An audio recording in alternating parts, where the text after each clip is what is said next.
K J Yesudas இந்த சாங்கை பாடியிருப்பார்.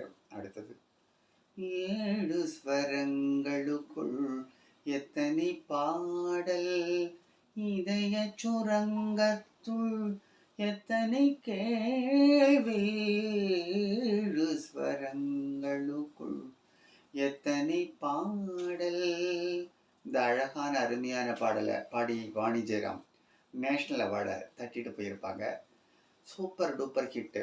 அவ்வளோ அழகான வரிகள், கண்ணதாசனோட வரிகள், எம்எஸ்வியோட மியூசிக், பாடினது யார்? வாணி ஜெயராம். நேஷ்னல் அவார்டை அழகாக தூக்கி கொடுத்தாங்க சென்ட்ரல் கவர்மெண்ட்.